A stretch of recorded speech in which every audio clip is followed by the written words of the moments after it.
Bonsoir et bienvenue dans Ça vous regarde, notre grand témoin. À mes côtés ce soir, c'est Bruno Tertrais. Bonsoir. Bonsoir et merci d'être parmi nous ce soir, directeur adjoint de la Fondation pour la recherche stratégique. On a besoin plus que jamais de vos lumières pour décrypter le nouveau désordre mondial, le oui mais non de Poutine au cessez-le-feu de Donald Trump en Ukraine, le réarmement de l'Europe, la dissuasion nucléaire. C'est votre domaine d'expertise et notamment l'extension du parapluie atomique. Vous venez de publier 2 livres importants, La guerre des mondes dans une édition augmentée et c'est chez Alpha, et La question israélienne aux éditions de l'Observateur, dont on dira un mot aussi tout à l'heure. Mais d'abord, la guerre commerciale de Donald Trump. L'escalade dans les droits de douane se resserre sur la France. Le président américain menace de taxer le champagne et autres alcools à 200%. Effroi dans la filière viticole. Jusqu'où doivent aller les mesures de rétorsion et qui a le plus à perdre? C'est notre grand débat dans un instant sur ce plateau. Enfin, ce sera la séance de rattrapage, comme tous les vendredis. Va-t-en guerre contre 5e colonne, l'impossible unité nationale à l'Assemblée sur la menace russe. Ce sera notre décryptage à la fin de cette émission avec notre bande de chroniqueurs. Voilà pour le sommaire. On y va, Bruno Tertrais. Ça vous regarde, ça commence tout de suite.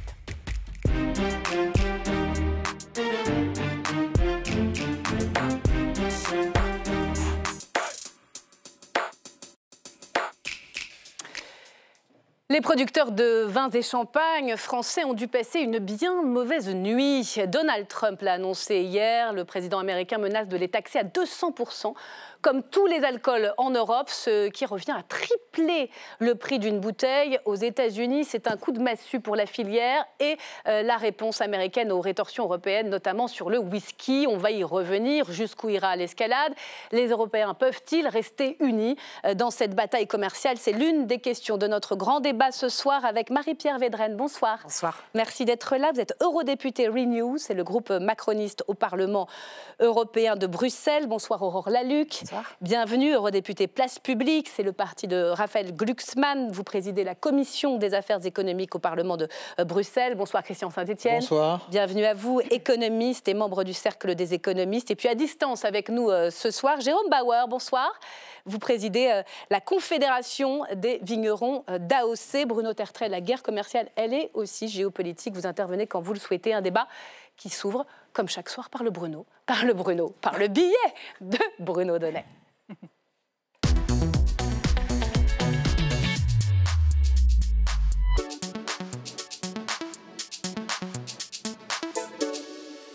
Vous m'obsédez, cher Bruno Donnet. Bonsoir. Bruno Donnet vous salue, Myriam. Bonsoir à tous. Alors, dans votre récap ce soir, des chiffres et des lettres. Oui, 6 lettres pour commencer, qui forment en anglais un mot. Tariffs, que Donald Trump adore. Il l'a d'ailleurs confié alors qu'il n'était encore que candidat à la Maison-Blanche. Vous savez, j'ai imposé beaucoup de droits de douane. Pour moi, le plus beau mot du dictionnaire, c'est droit de douane. Depuis son élection, le président américain souhaite donc taxer les produits européens. Et avant-hier, il a annoncé que l'acier et l'aluminium seraient frappés de droits de douane de 25%. C'est beaucoup et ça n'a pas plu du tout à la présidente de la Commission européenne qui a donc choisi de répliquer. Puisque les États-Unis appliquent des droits de douane d'une valeur de 28 milliards de dollars, nous répondrons par des contre-mesures d'une valeur de 26 milliards d'euros. Mesure, contre-mesure, Donald Trump voulant absolument avoir le dernier mot, il a annoncé hier que les vins et les champagnes européens seraient désormais taxés à 200%. Je ne suis pas satisfait de l'Union européenne, je tiens à vous le dire, et nous allons gagner cette bataille financière. La bataille fait rage, mais François Bayrou l'a dit, pas question pour l'Europe de perdre cette très importante partie de bras de fer. Je ne doute pas que nous puissions, nous aussi, montrer notre volonté et notre résistance. Mais on ne peut pas se laisser terrasser par des menaces de cet ordre. Allons bon, l'intimidation économique, Myriam, est donc à son comble. Alors, qui a le plus à perdre dans ce bras de fer et que disent les chiffres ? Eh bien, si l'on en croit Donald Trump, d'abord, les États-Unis auraient importé l'année dernière pour 605 milliards de dollars de biens en provenance de l'Union européenne, tandis que l'Europe n'aurait acheté pour sa part que 370 milliards de dollars de biens fabriqués aux États-Unis. Ça ferait donc un déficit commercial pour les États-Unis de 235 milliards. Mais Donald Trump préfère, devant la presse, gonfler très allègrement ce chiffre. Nous avons un déficit de 350 milliards de dollars avec l'Union européenne. Ils nous traitent très mal, donc ils sont bons pour des droits de douane. Le problème, c'est que d'après les chiffres fournis cette fois par Eurostat, ça c'est le service de la statistique de la Commission européenne, eh bien le déficit sur les biens ne serait que de 157 milliards d'euros, bien loin donc des 235 milliards de dollars. Et tenez-vous bien, pour ce qui concerne non plus les biens, mais les services, cette fois-là, c'est l'Europe qui serait déficitaire de plus de 109 milliards d'euros. Mais tout ça n'empêche pas Donald Trump de jouer les Calimero, car selon lui, l'Europe n'achète rien de rien aux États-Unis. Ils nous traitent très mal. Ils n'achètent pas nos voitures du tout. Ils ne prennent pas nos produits agricoles. En gros, ils ne prennent pas grand-chose. Voilà, toute la question est donc de savoir maintenant, Myriam, si Donald Trump est sérieux ou si, comme il l'a si souvent fait, il se contente de se payer de mots. Merci beaucoup Bruno Donnet. On va commencer par les vignerons, premier concerné. Jérôme Bauer, vous qui défendez les vignerons d'AOC, j'imagine que ces menaces sont une déflagration pour vous. D'abord, comment vous accueillez tout ça? Est-ce que vous arrivez à y croire? Ah bah évidemment, on arrive à y croire et on a des craintes énormes par rapport à ces annonces, puisqu'on a vu le coup venir. Lorsqu'on a appris que le bourbon et les whisky américains allaient faire l'objet d'une surtaxe, on a mis vraiment les vins et les spiritueux européens dans le cœur de cible de la réplique.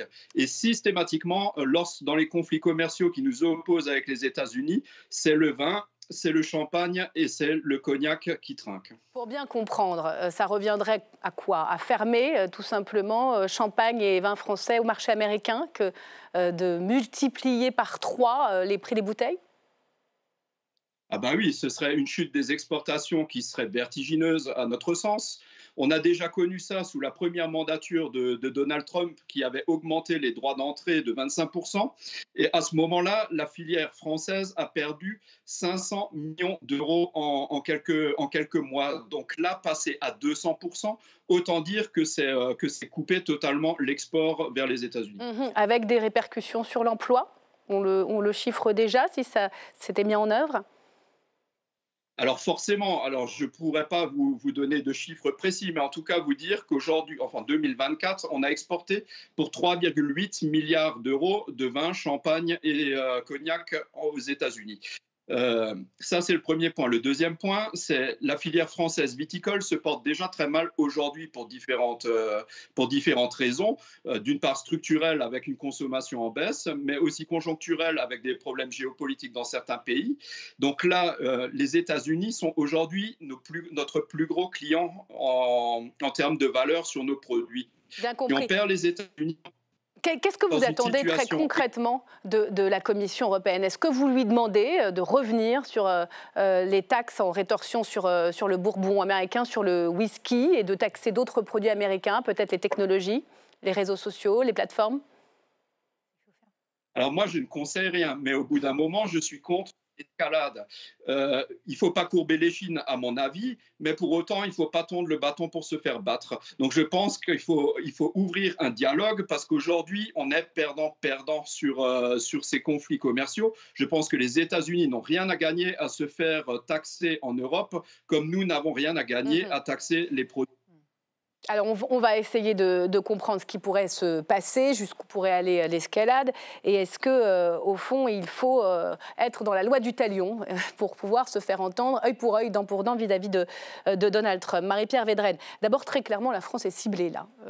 C'est la faute à quoi? C'est la faute aux taxes, comme le disait Jérôme Bauer, sur le bourbon, sur le whisky. On entend certains vignerons nous dire mais c'est une erreur tactique, parce que les États qui produisent aux États-Unis cet alcool, ils sont contre Donald Trump. Soit ils sont démocrates, soit ce sont des républicains qui s'y opposent. Mauvaise idée. Est-ce que vous dites, comme François Bayrou, aujourd'hui, la guerre commerciale, il a des mots très forts, est un immense danger pour l'économie et tout le continent, risque d'inflation et d'affaiblissement de l'économie européenne. La menace est à ce point-là. Oui, la menace est forte. Je pense qu'on le savait, c'était prévisible en tout cas. On a vécu Trump 1. On avait déjà des taxes, comme vous l'avez rappelé. Il fallait s'attendre à ce que Trump 2 soit encore plus violent, en quelque sorte, dans ses annonces, mais surtout dans la réalité de ses menaces. Ça a été le cas. Moi, j'ai encouragé la Commission européenne à répondre. Ce qu'il va falloir... Ça veut dire œil pour œil, dent pour dent. 200%, 200%, c'est ça l'idée, à chaque fois? C'est pas ça l'idée. L'idée, c'est de créer aussi du rapport de force. Mais ce qu'il faut bien voir aussi, c'est que Donald Trump, il cible un peu tout le monde. Mais qu'est-ce que ces droits de douane démontrent, en fait ? Qu'il applique un peu de manière suivant ses humeurs, sans trop savoir justement qui il cible. Finalement, ce n'est pas toujours non plus que l'Union européenne qui cible. Les droits de douane, c'est soi-disant un rapport de force vis-à-vis de l'Union européenne, ce n'est pas du tout le cas. C'est en fait un vrai rapport de faiblesse vis-à-vis de sa vraie cible, qui est en fait la Chine. Donc ça, je pense qu'il faut toujours l'avoir en tête. Et il faut toujours avoir en tête la nécessité d'une réponse unie au sein de l'Union européenne. Alors, c'est tout le problème de le dire parce que la France est ciblée, effectivement, comme l'Allemagne pourrait être ciblée sur d'autres secteurs, spécifiquement le secteur automobile. L'Italie pourrait être signée aussi sur les secteurs industriels. Il faut répondre en étant déterminé, en restant calme et en étant véritablement européen. Alors, Aurore Lalucq, ça tombe très bien. Je vais vous faire entendre deux sons de cloche. Éric Lombard, notre ministre français de l'économie et des finances, il a l'air de dire tout de suite, moi, Français, je vais partir à Washington négocier pour mon champagne. En revanche, votre consoeur Nathalie Loiseau, du groupe macroniste, dit attention, attention, écoutez. Nous serons évidemment à l'écoute des conséquences économiques de cette situation. Surtout, on a envie qu'elle dure le moins longtemps possible. D'ailleurs, je retournerai aux États-Unis voir mes homologues dans les jours qui viennent. Calmons-nous, c'est une menace. C'est fait pour faire exactement ce qui est en train de se passer. C'est-à-dire un ministre français qui dit « je vais y aller ». Donald Trump, il faut arrêter de penser que c'est un imbécile. S'il parle de champagne, il sait que ça impacte un pays. Et il espère que ce pays va se désolidariser des autres. C'est tout le contraire qu'il faut qu'on fasse. Donc il faut céder, c'est quoi? Non, il faut rester unis à 27. Alors, comment on fait pour rester unis à 27 ? Nos décisions sont beaucoup plus lentes que le décret qui augmente les droits de douane à 200% de Donald Trump. Aurore Lalucq. Alors, déjà, je trouve que pour une fois, l'Union européenne a été vite. Sincèrement, moi, en tant que présidente de commission, je l'ai vu. Il y a eu un avant et un après le discours de Vance à Munich. J'ai vu tous les ministres changer à partir de ce moment-là. Donc, à l'échelle de l'Union européenne, ça va plutôt vite.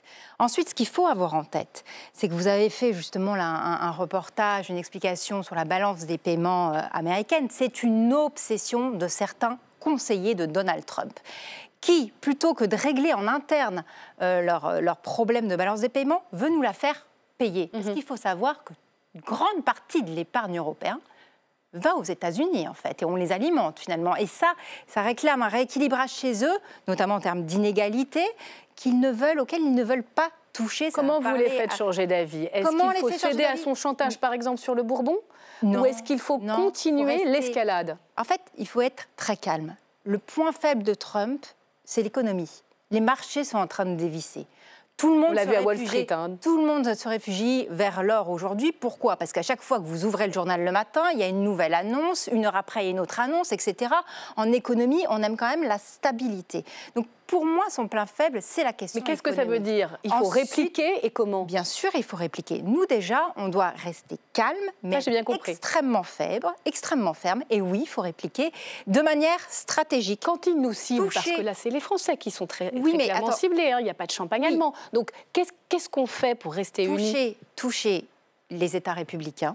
C'est ça, en fait, qu'il faut faire. Si vous voulez mettre des droits de douane là où il y a des États républicains. Donc le Kentucky, par exemple, sur le whisky, c'est pas malin parce que c'est un opposant, c'est ce que disent certains vignerons. Non, il y a pas mal d'États républicains sous le Bourbon. Ensuite, le deuxième point, il ne comprend que le rapport de force. Il ne comprend que ça. Donc, vous ne pouvez pas aller en négociation en disant... Donc, il faut aligner les mêmes tarifs à chaque fois qu'il les augmente. Il faut être stratégique, il faut cibler ce qui fait du mal. Et ce qui fait du mal, moi, je vais vous dire, c'est les big tech. Les big tech américaines, les GAFAM américaines ne vivent pas sans le marché européen. Il faut vraiment l'avoir en tête. Ce sont des mastodontes. Pourquoi elles ne sont pas ciblées déjà? eh ben, je pense que ça va arriver à un moment. Mais d'ores et déjà, pour comprendre. Je pense, parce que je pense que dans une stratégie de négociation qui a été choisie par l'Union européenne, l'idée, c'est de faire les choses progressivement. Crescendo. Mais je pense que la prochaine étape, ce sera d'autres droits de douane et la suivante, ce sera la taxation des géants du numérique américain qui, sincèrement, ne savent pas vivre sans le marché européen. Il faut qu'on prenne conscience du fait qu'on est un marché extrêmement fort, des consommateurs relativement homogène, contrairement à ce qu'on peut penser, et que sans nous, les États-Unis vivent très mal, en fait. Christian Saint-Étienne, c'est ça notre rapport de force. Pour ceux qui nous regardent, il faut bien comprendre que malgré tout, cette guerre commerciale, elle ne se joue pas à armes égales. C'est-à-dire que Donald Trump, si j'ai bien compris, il peut cibler des tarifs par pays. Il peut épargner son allié hongrois Orban ou son amie Giorgia Meloni l'italienne. C'est pas possible, nous, puisque nous, on a une réponse à 27 au niveau des tarifs commerciaux pour tout ce qui rentre dans notre marché. Et donc, il y a un déséquilibre. Il ne faut pas l'exagérer parce que quand il cible les vins, ça cible les vins italiens également.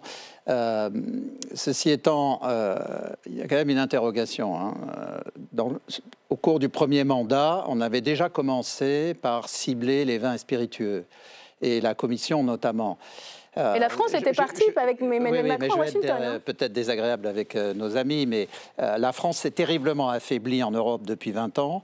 Et à la Commission européenne, c'est l'Allemagne qui tire les ficelles, en grande partie.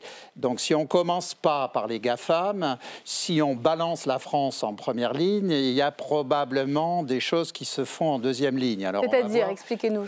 C'est-à-dire qu'effectivement, mettre en avant la France, en plus avec des produits emblématiques.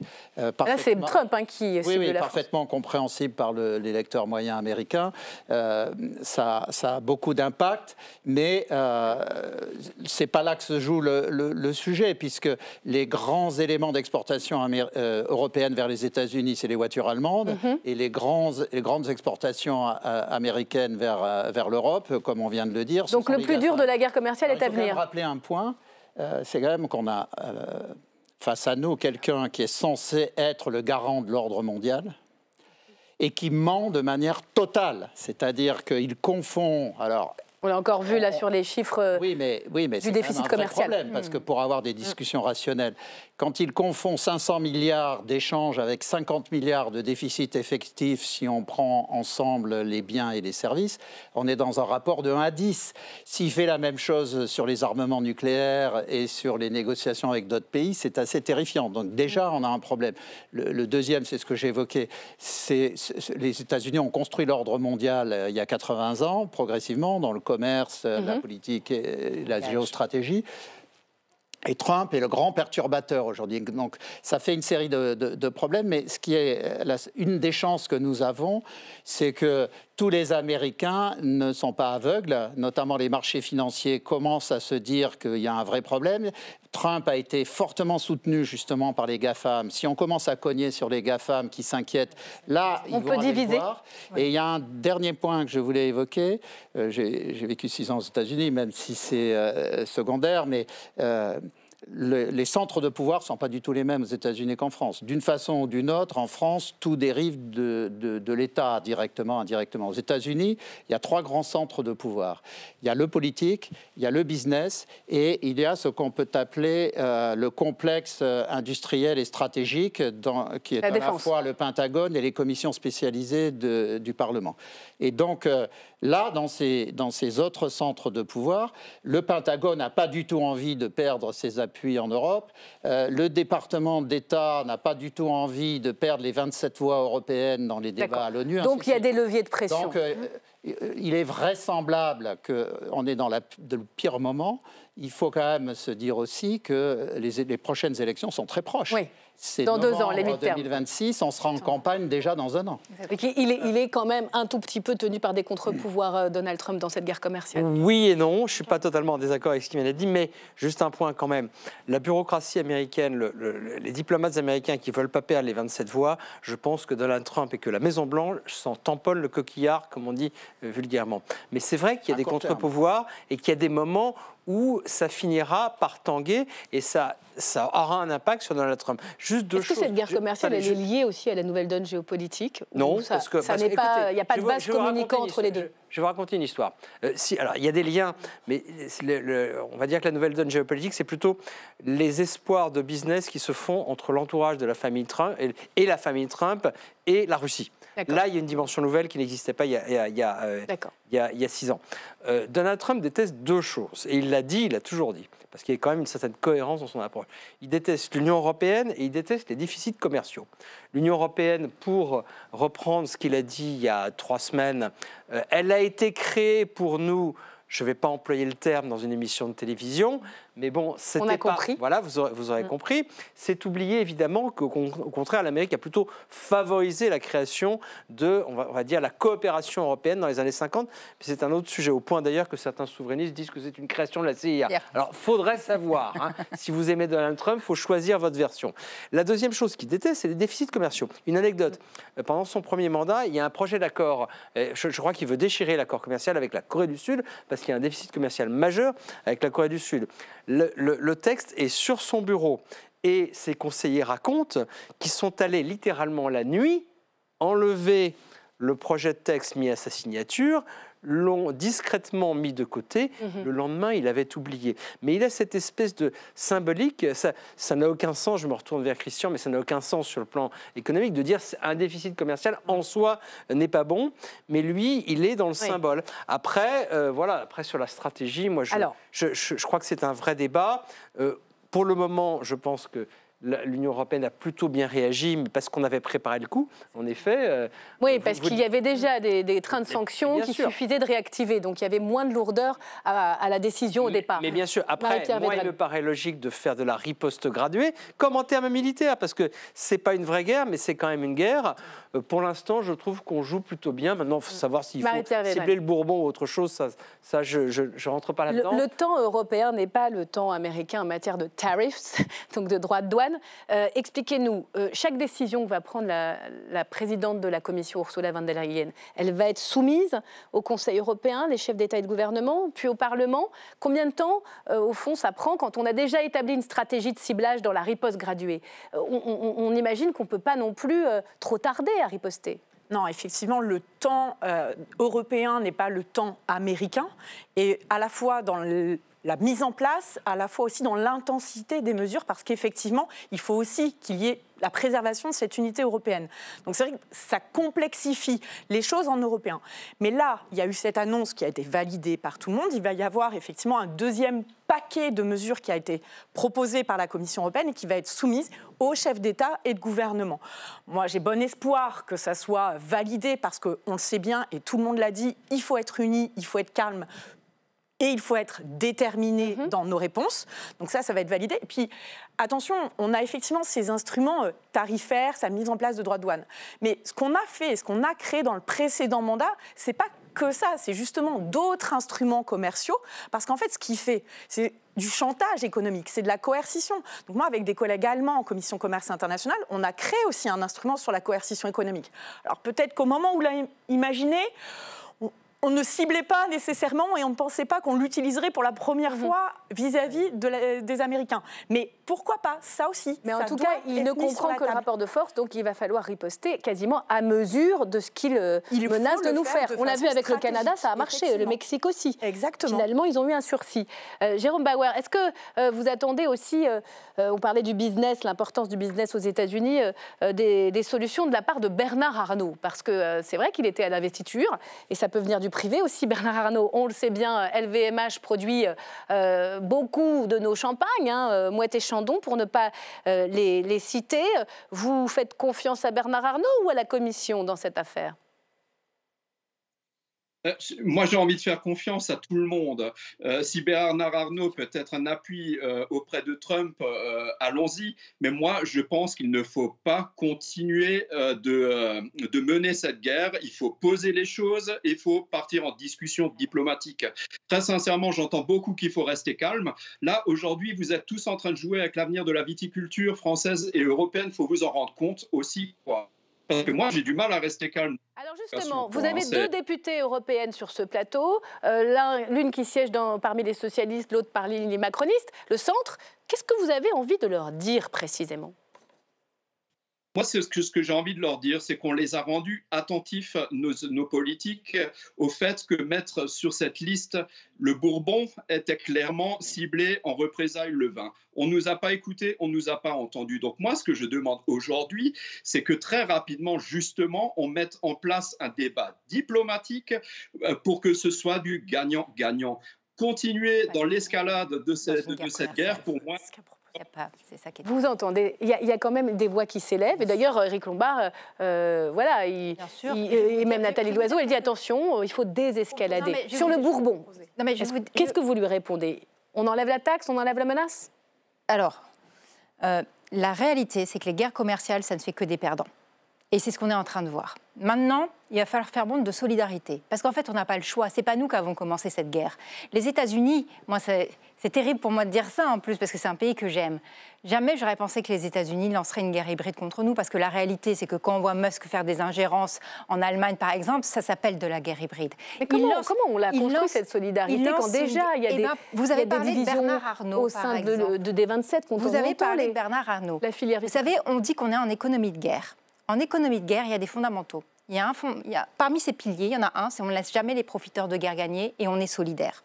Eh bien, c'est le moment d'être solidaire. Et il va falloir que les gens qui ont beaucoup d'argent dans ce pays soient solidaires. Donc vous dites à Bernard Arnault de ne pas aller négocier directement avec Donald Trump? Je suis en train de lui dire qu'il va falloir payer plus d'impôts. Il va falloir payer plus d'impôts, je suis absolument navrée. Mais parce qu'en fait, on ne va pas laisser crever les viticulteurs. Et ensuite, j'ai un autre point. Attendez, vous faites un lien en direct, c'est-à-dire en gros, il y a une guerre commerciale sur le champagne. Mais évidemment, en économie de guerre, en fait, on fait la taxation des super profits, on fait la taxation des super riches pour pouvoir aider ceux qui sont impactés. Et c'est ça qu'il va falloir faire. Et juste un dernier mot, parce que vous savez pourquoi ça me touche aussi particulièrement? Récemment, j'ai vu le Rassemblement national en permanence aller encenser au Parlement européen Musk en voulant lui donner le prix Sakharov, aller voir Trump en disant c'est génial ce qu'il fait, et le lendemain aller au salon de l'agriculture, faire des papouilles aux animaux et dire la main sur le cœur aux éleveurs, etc., qu'ils les aimaient, qu'ils les défendaient, etc. Eh bien, ces gens-là, en fait, font des câlins aux victimes. Ils vont soutenir les agresseurs de ces victimes. C'est inadmissible. Et l'extrême droite, elle n'est jamais du bon côté de l'histoire. Ils ne sont pas là pour vous répondre. Non, mais pardon. Mais le message est passé. C'est la réalité des faits. C'est la réalité des faits aussi. Les masques sont en train de tomber et on voit très bien qu'en fait, finalement, ces patriotes n'en ont rien à faire. C'est ce que je dis depuis un mois. De nos agriculteurs, de nos viticulteurs et de nos industries. Et oui, les temps sont durs. On arrive dans des moments et les semaines qui vont arriver vont être, sincèrement, ça va tanguer, ça va pas être simple. Et c'est pour ça que vraiment, il faut rester unis. Ça veut dire quoi, ça, concrètement, pour le comprendre de façon plus incarnée et plus concrète? Ça va tanguer dans beaucoup de secteurs. Pour certains secteurs. Et c'est pour ça qu'il faut absolument être unis. Et c'est pour ça qu'il faut être en capacité de dédommager ceux qui vont aujourd'hui. Donc on en est déjà à dédommager. On en est déjà au coup d'après. Le coup de semonce de Donald Trump. On est en train de monter le ton. On peut limiter les dégâts, ça serait bien. Mais bien sûr, on est en train de monter le ton pour rentrer en négociation de manière forte, comme l'ont fait le Canada d'ailleurs. C'est ça qu'il faut faire pour qu'il y ait notamment des corrections de marché ou ce genre de choses. Il ne faut pas être faible face à quelqu'un qui vous agresse. Il faut être fort. Donc c'est pour ça qu'on arrive de manière forte.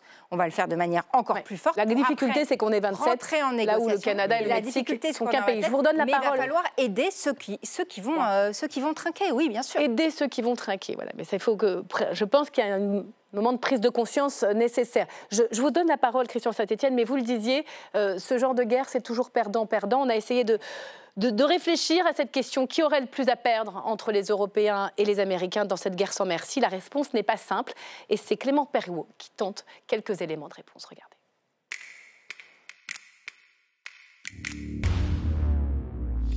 En ciblant les vins et spiritueux, Donald Trump sait qu'il touche un point particulièrement sensible.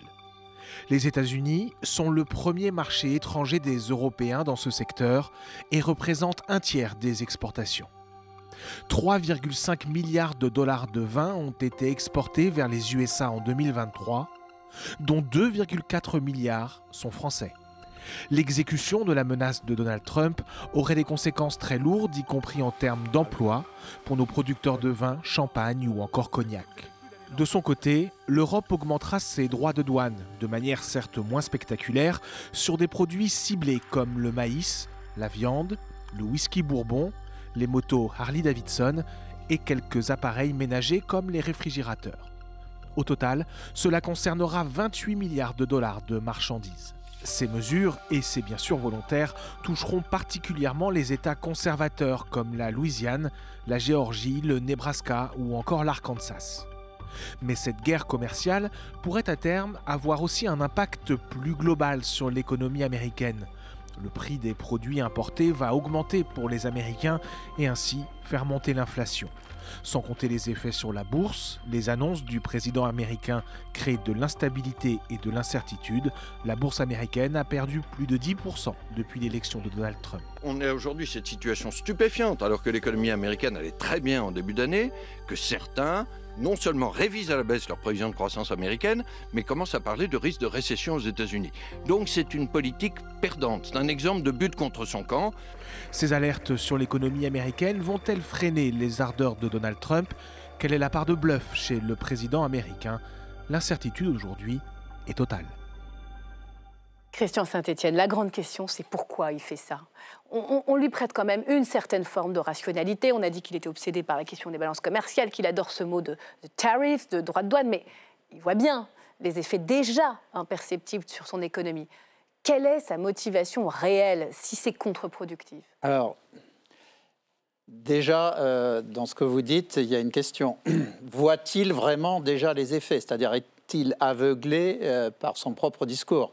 Quand j'ai évoqué tout à l'heure le fait que dans les chiffres, il fait des erreurs de 1 à 10, c'est quand même très inquiétant. Bon, donc vous pensez qu'il ne comprend pas, qu'il affaiblit sa propre économie avec cette guerre? Il a une représentation du monde dans sa tête qui ne correspond pas forcément à la réalité. Si vous prenez sa campagne, il a quand même sorti des horreurs en permanence. Mais il n'est pas rattrapé par ses conseillers, par son administration, justement, par son parti? C'est ça la grande différence entre Trump 1 et 2, c'est que dans 1, il y avait des gens sérieux autour de lui, et dans 2, il a assemblé autour de lui des osos qui sont encore pires que lui. Donc il est en roue libre là-dessus. Le premier point. Le deuxième, on évoquait les conséquences. Alors il se trouve que j'ai beaucoup étudié la crise des années 30 et qu'on dispose bien sûr d'énormément de documents, y compris d'historiens qui ont analysé les réactions aux États-Unis. Alors je rappelle simplement quelques éléments sur la crise des années 30.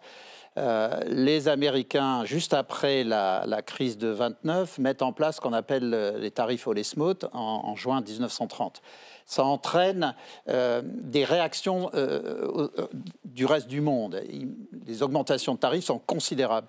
Et les documents dont on dispose évoquent le fait que les Américains, donc en 1930, déjà, sont extraordinairement surpris que le reste du monde réagisse.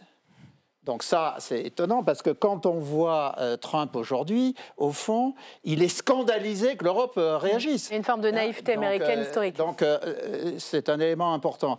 Et je rappelle que dans cette crise, le commerce international en valeur, on l'a oublié ça, mais le commerce international en valeur a chuté de 60%. En valeur, 60%. Ça a entraîné une crise mondiale et le taux de chômage aux États-Unis est monté à 25%, on l'a oublié. Donc après, c'est Steinbeck et toute la misère aux États-Unis. Bon, recommencer une crise de cette ampleur aujourd'hui, alors on dispose d'outils macroéconomiques un peu plus puissants qu'à ce moment-là, mais ça va avoir des impacts pas seulement sur les viticulteurs français. Depuis 5 ans, et je termine rapidement, mais depuis 5 ans, la croissance mondiale est autour de 3% par an. Déjà, ce qui se passe, ça nous fait perdre 1 point. Il est possible que si ça s'aggrave aux États-Unis, on perde 2 points. C'est grave pour nous, mais il faut savoir que tout le tiers-monde, tous les pays en développement en dépendent.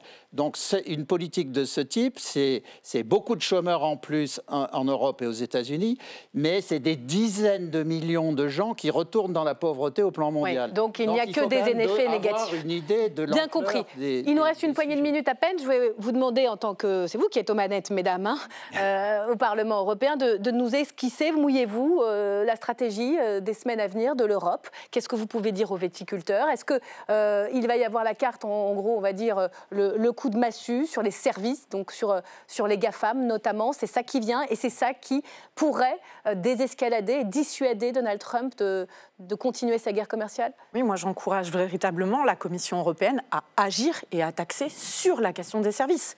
Ma collègue l'a dit, il faut taper là où ça fait mal. Il n'y a que comme ça qu'on pourra faire bouger les lignes. Les échéances, alors, c'est quand? Quand est-ce qu'on aura ça?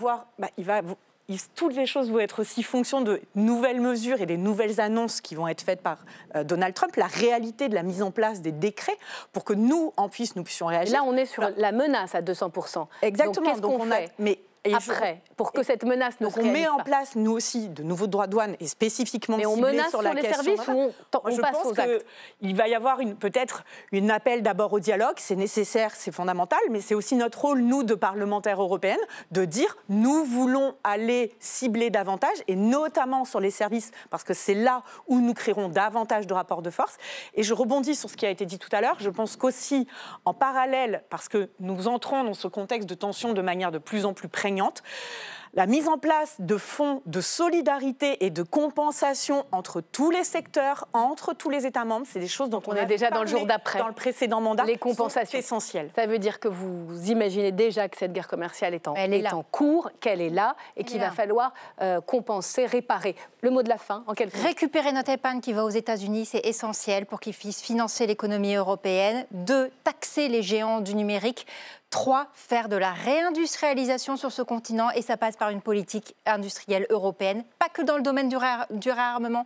Il nous faut notre souveraineté énergétique, il nous faut notre souveraineté aussi dans le domaine de la communication et du numérique. Merci beaucoup. On s'arrête là, c'est un feuilleton qui ne fait que commencer entre l'Europe, Bruxelles et Washington. Et merci à vous, Jérôme Bauer. J'ai envie de vous dire bon courage, tenez bon, rien n'est encore fait.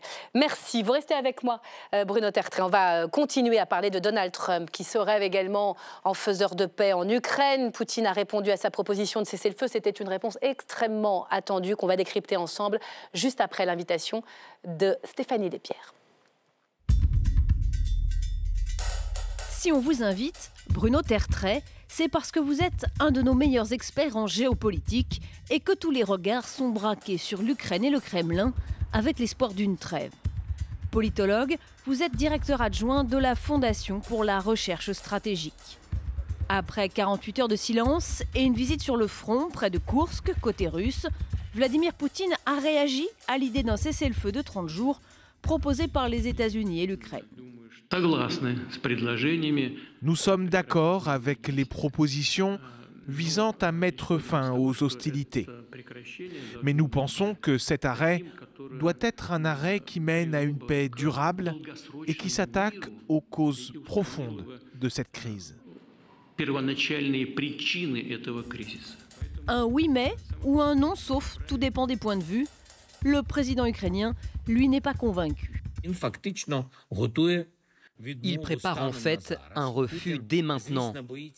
Poutine, bien sûr, a peur de dire directement au président Trump qu'il veut poursuivre cette guerre, qu'il veut tuer des Ukrainiens.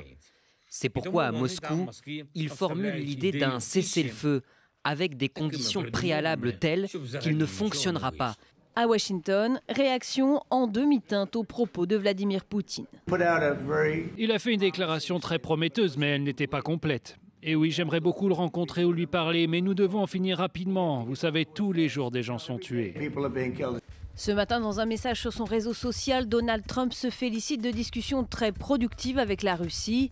Il affirme avoir demandé à Vladimir Poutine d'épargner la vie de milliers de soldats ukrainiens sur le front. Alors, Bruno Tertrais, dites-nous si l'on peut croire à une paix, et à quelle paix en Ukraine? Alors évidemment, il y a beaucoup de questions. On va commencer par cette réponse de Vladimir Poutine. Nous sommes pour, mais il y a des nuances et des questions importantes à régler, a dit le chef du Kremlin à propos de ce cessez-le-feu de 30 jours proposé par les États-Unis, accepté par l'Ukraine. Est-ce qu'on peut dire qu'il semble dire oui, mais qu'en réalité, c'est non? Vous avez tout compris, c'est exactement cela. Il ne pouvait pas dire non parce que ça vient de Donald Trump et parce qu'il ne veut pas apparaître aux yeux du reste du monde comme celui qui dit non à la paix, oui à la guerre, même si dans les faits c'est exactement ce qu'il fait. La grande question c'est de savoir si Donald Trump va se sentir obligé d'essayer de demander à l'Ukraine des concessions pour que la Russie puisse signer, ou si au contraire, parce qu'il en est tout à fait capable, il va dire « Écoute Vladimir, là maintenant ça suffit, tu m'énerves, j'ai un super accord de paix qui est prêt, il n'y a plus qu'à signer ». Alors, un accord de cessez-le-feu, hein, pas de paix. Oui, c'est la première étape. C'est la première étape, mais l'étape nécessaire. Si tu ne signes pas sans condition, eh bien, je vais t'imposer tel type de sanctions. Je romps tel ou tel projet de contrat, parce qu'il y a beaucoup de choses qui sont en train de se discuter entre Américains et Russes. Il y a beaucoup d'enjeux commerciaux et financiers. Et avec Trump, on ne sait jamais de quel côté la pièce de monnaie va tomber.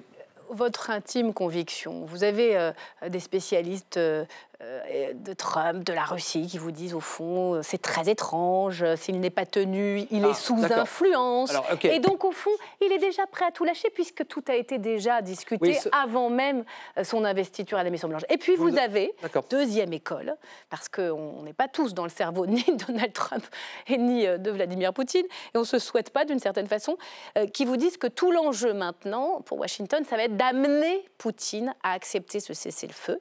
Et donc pourquoi pas à commencer à mettre davantage de pression sur lui, sur le soutien militaire à l'Ukraine, sur Koursk, sur d'autres sujets. C'est exactement ce que je vous disais à l'instant, à savoir il y a une vraie possibilité. Mais vous en pensez quoi? Mais attendez, moi je ne pense pas, vous ne savez pas, parce que je ne peux pas savoir. Avec Trump, on ne peut jamais savoir de quel côté la pièce va tomber. Mais je vais répondre à votre question.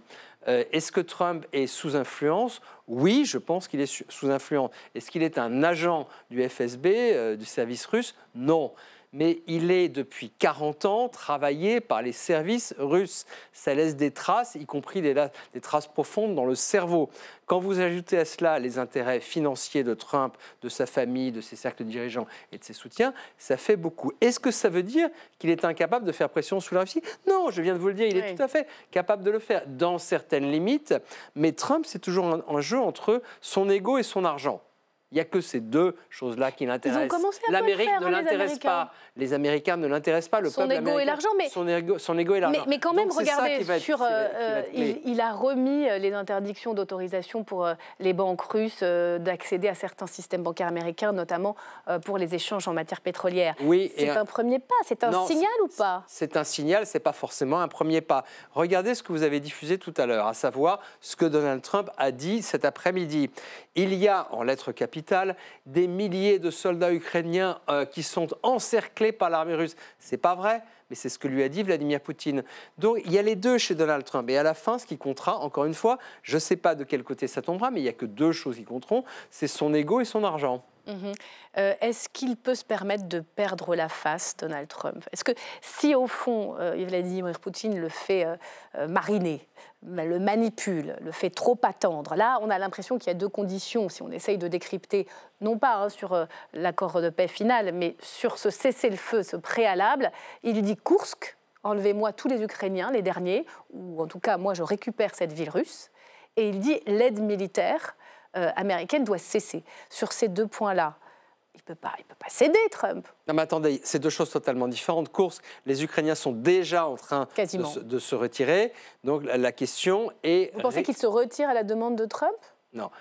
Je ne peux pas vous dire aujourd'hui si c'est davantage la pression militaire russe ou un choix tactique ukrainien ou pour faire plaisir à Donald Trump. Ça, je ne peux pas vous le dire. En tous les cas, il se retire. Je me contente de constater que ce n'est plus véritablement un problème, parce que les Ukrainiens ne voulaient pas que ce soit un problème pour les négociations de cessez-le-feu.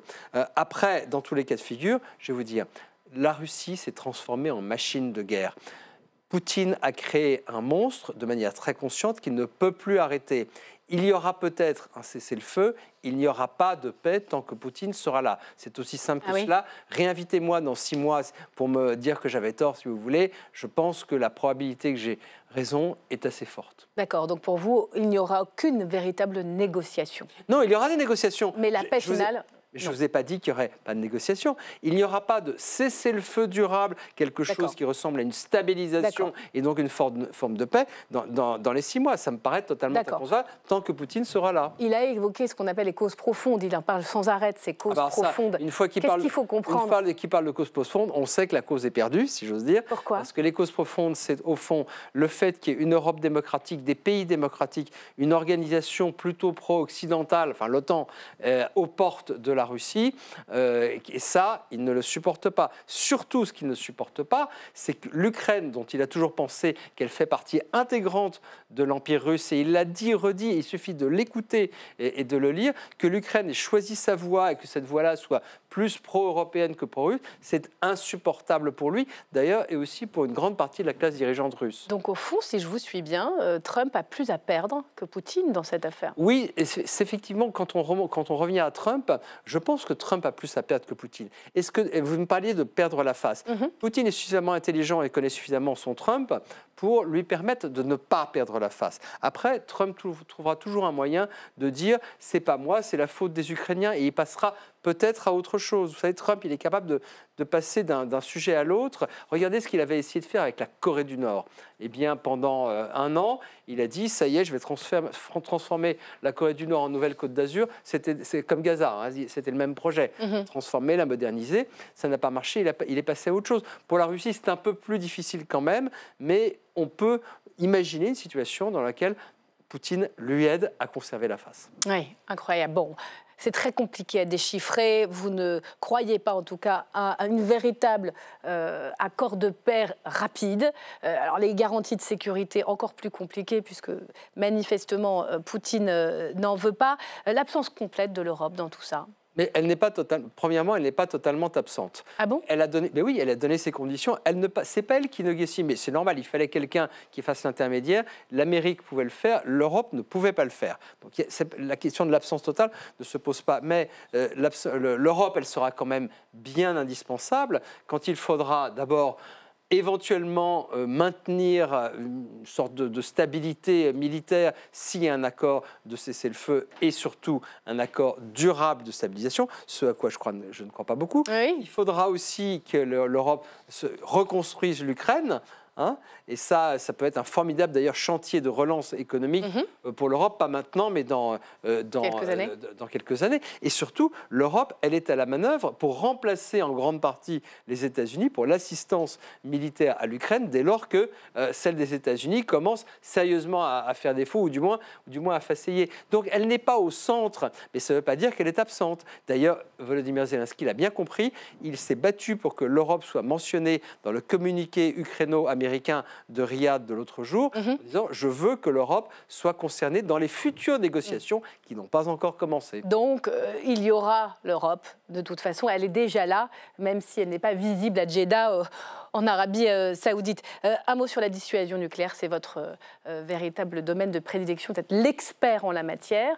L'extension du parapluie français atomique à nos alliés européens, est-ce que ça va avoir un effet dissuasif véritablement si c'était mis en œuvre? On n'en est qu'au début. Oui, alors il y a deux choses complètement différentes. Il y a le parapluie américain commence à avoir des trous, en tout cas est beaucoup moins assuré qu'il ne l'était il y a encore quelques années. Qu'est-ce qu'on peut faire pour rassurer un peu plus nos voisins? Et les Français et les Britanniques sont en train d'y travailler parce qu'il y a une vraie demande allemande et polonaise en particulier. Il y a un autre scénario, c'est celui dans lequel Trump décide de refermer complètement ce parapluie. Hop, il n'y a plus d'armes nucléaires américaines en Europe, il n'y a plus du tout de protection. Alors là, il faudrait se dépêcher de reconstruire. On n'en est pas là du tout. Mais il faut l'imaginer. Il faut l'imaginer, c'est même indispensable de l'imaginer. Dans ce cas, il faudrait que Britanniques et Français reconstruisent ensemble quelque chose. Ça ne serait pas du tout dans le cadre de l'Union européenne.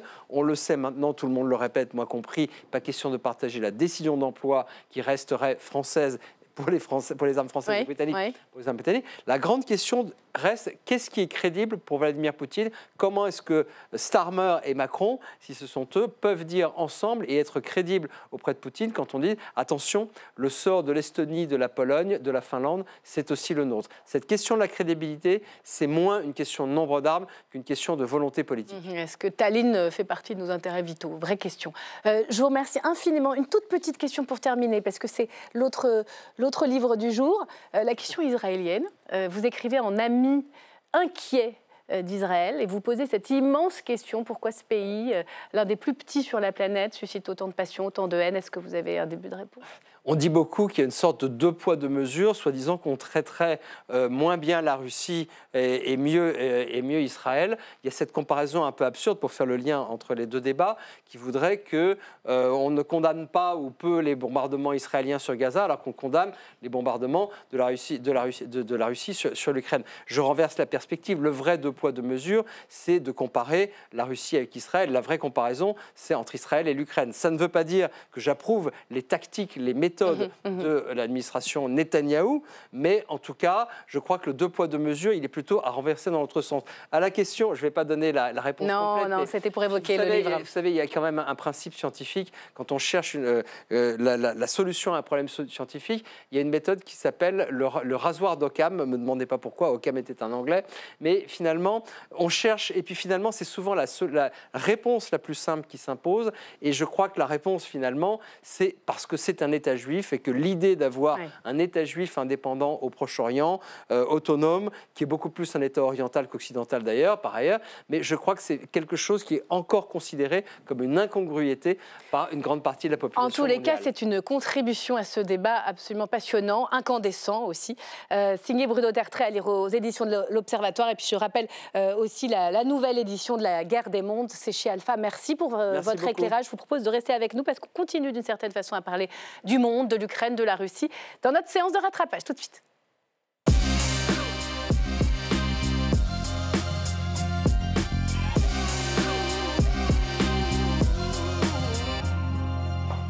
Séance de rattrapage du vendredi avec Adrien Brachet, bonsoir, journaliste politique au Point, Jean-Baptiste Daoulas de Libération, bonsoir, et Marco Pommier, mon confrère d'LCP. On commence avec l'impossible union nationale à l'Assemblée, on l'a vu cette semaine dans l'hémicycle lors d'un débat sur un texte, une motion de résolution tout à fait symbolique. Regardez. Pour 288 contre 54, l'Assemblée nationale a adopté. Voilà, c'est une adoption, mais sans grand enthousiasme, Marco Pommier. Oui. Alors que plus que jamais, notre pays aurait pu afficher un soutien franc et massif à l'Ukraine dans cette période si difficile. Pas d'unanimité, un hémicycle clairsemé. Oui, c'était une proposition de résolution européenne pour renforcer le soutien à l'Ukraine, soutien politique, économique et militaire. Alors ce texte n'avait pas de caractère contraignant. C'était l'occasion d'avoir un soutien symbolique aux Ukrainiens, qui plus est sous les yeux de l'ambassadeur ukrainien qui assistait à ce débat. Occasion ratée, vous l'avez dit, pas d'unanimité. On avait quand même un consensus assez large, avec d'un côté les socialistes, les écologistes, le camp présidentiel et la droite qui ont soutenu ce texte, de l'autre la France insoumise et une partie des communistes qui ont voté contre, et puis le Rassemblement national qui s'est abstenu.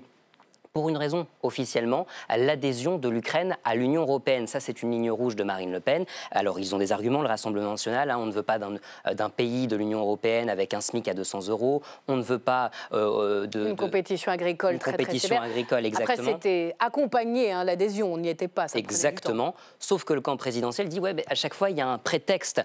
Quand il s'agit de soutenir l'Ukraine, il y a un prétexte pour voter contre ou s'abstenir. On se souvient encore au Parlement européen, quand il fallait condamner les conditions de détention d'Alexeï Navalny, l'opposant numéro 1 à Poutine, aujourd'hui décédé, oui, eh bien, ils se sont abstenus. Ils ne votent pas. Et donc le camp présidentiel qui dit souvent on n'a pas assez de prise d'attaque sur Marine Le Pen, sur les troupes de Marine Le Pen, cette fois ils en avaient et ça a donné ça dans l'hémicycle. La question qu'on se pose, c'est qu'aurait donné un gouvernement Le Pen-Bardella sur le sujet de l'Ukraine. Et on a la réponse. Vous auriez couru à Moscou tout de suite au Kremlin.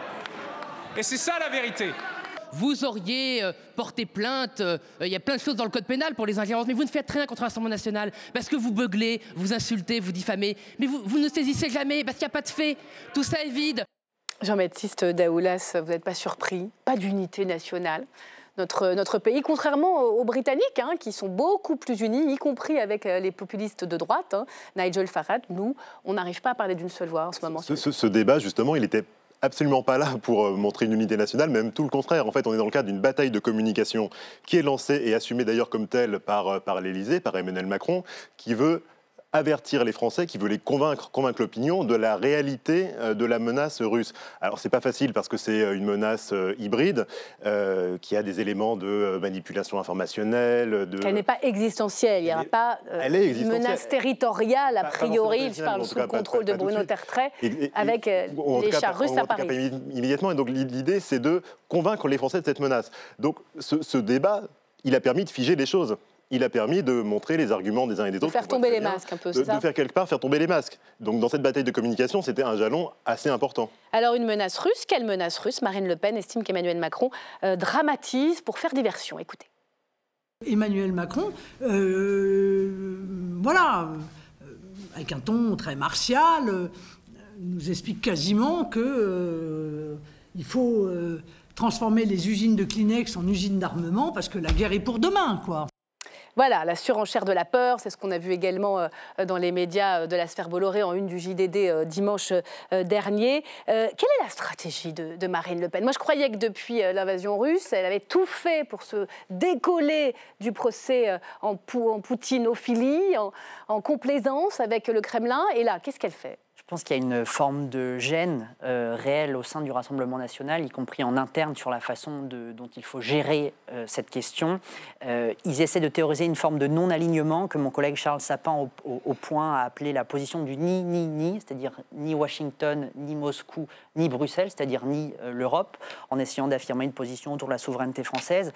Mais en fait, cette position très floue cache très mal l'historique de complaisance qu'il y a eu du Rassemblement national avec la Russie, avec le régime de Vladimir Poutine. Et donc, il y a une gêne. Et on voit bien, en fait, quand Marine Le Pen est interviewée, notamment, elle était dans le Figaro il y a quelques jours, quand on lui pose la question de la menace russe, elle tend à répondre « Non, mais regardez, la Russie a du mal à avancer en Ukraine, ils ne vont pas arriver à Paris. » Ou alors, elle botte en touche en disant « La première menace, c'est d'abord le fondamentalisme islamiste. » Donc, on sent qu'il y a une difficulté, c'est-à-dire qu'en effet, elle n'est pas dans une défense publique affirmée de la Russie de Vladimir Poutine. En effet, dans le cas de cette dédiabolisation, elle veut rompre avec ça, mais on sent qu'en interne, il y a quand même des débats, il y a des vrais débats en interne. Sur on a l'impression qu'il y a deux lignes. Bardella, il a l'air quand même beaucoup convaincu de la menace russe. Bardella n'était pas du tout sur la même ligne, en tout cas publiquement, pendant les élections européennes. Et puis, il y a un nouveau facteur quand même qui ne nous a pas échappé, c'est que Trump est arrivé.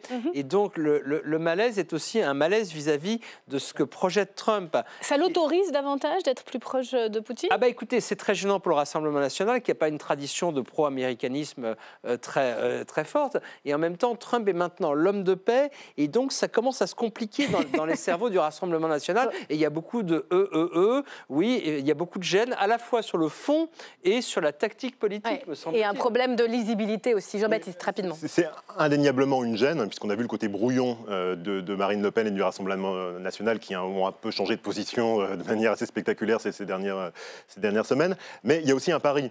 C'est de se dire qu'aujourd'hui, le RN est en porte-à-faux avec l'opinion, qui a été extrêmement choquée par la séquence Zelensky-Trump dans le bureau ovale.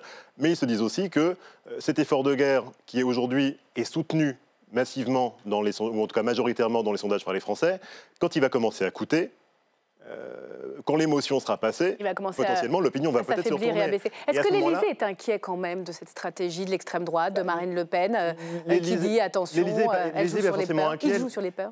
L'Élysée est dans cette bataille de communication dont je vous parlais tout à l'heure. Donc en fait, ils ont le souci de dénoncer une manipulation d'opinion. Mais pour l'instant, c'est vrai, Marco Pommier, l'opinion, les Français suivent plutôt les avertissements et le ton martial, l'alarme du président. Oui, les sondages sont assez clairs. Selon un sondage Ipsos, il y a 83% des Français qui se disent inquiets de la situation actuelle en Ukraine. Et précision importante, dont 78% des sympathisants du Rassemblement national. Il y a un autre sondage intéressant, Ipsos, qui montre que 68% des Français, ils se disent favorables à une augmentation du budget de la défense en France dans les prochaines années.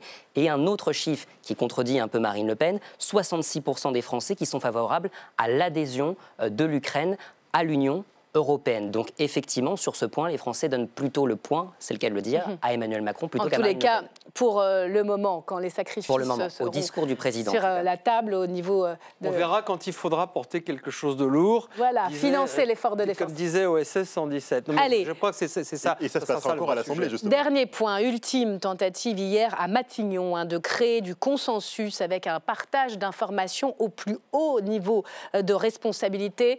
Les forces politiques ont pu dialoguer, téléphone mis de côté bien sûr, avec le directeur général du renseignement extérieur et puis le chef d'état-major des armées. Écoutez le Premier ministre.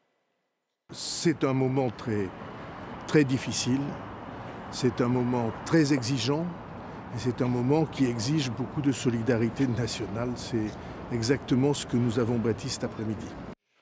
Alors, qu'est-ce qu'on peut dire de cette réunion? Que savez-vous? Il y avait les Insoumis, il y avait Marine Le Pen, tous les chefs de parti. Est-ce qu'ils ont été convaincus finalement de la menace en sortant? À Ballard. Disons que non, je pense que les positions politiques des uns et des autres sont les mêmes au départ qu'à l'arrivée. Vous parliez des Insoumis, ce qui est très intéressant dans la séquence, c'est qu'on avait oublié un peu ces dernières années, on parle beaucoup des fractures à gauche sur la sécurité, l'écologie, l'économie, la laïcité. On oublie aussi que la question des relations internationales, la question de l'ordre mondial est quelque chose qui fracture la gauche entre, d'un côté, si vous voulez, ceux qui considèrent que dans un logiciel très anti-américain, l'OTAN a provoqué une forme d'escalade, et en face, Raphaël Glucksmann qui accuse les Insoumis d'avoir un discours défaitiste en ne voulant pas. On ne les remettra pas d'accord, pourtant c'est la gauche au sens large. Vous avez 2 secondes, 3 secondes sur l'Elysée. Non, à l'Elysée, il y avait une autre réunion le matin pour évaluer les besoins de l'armée, et ça c'est essentiel, parce que ça va coûter beaucoup. Et là, on reviendra à l'Assemblée nationale justement pour voir si les crédits sont votés. En tous les cas, c'est assez inédit de partager ce niveau d'information pour les forces politiques. On verra si le consensus dans l'opinion tient et combien de temps, et puis quels seront les efforts. J'espère que vous reviendrez, Bruno Tertrais. C'est le week-end. Profitez bien, pardon pour le retard. À la semaine prochaine.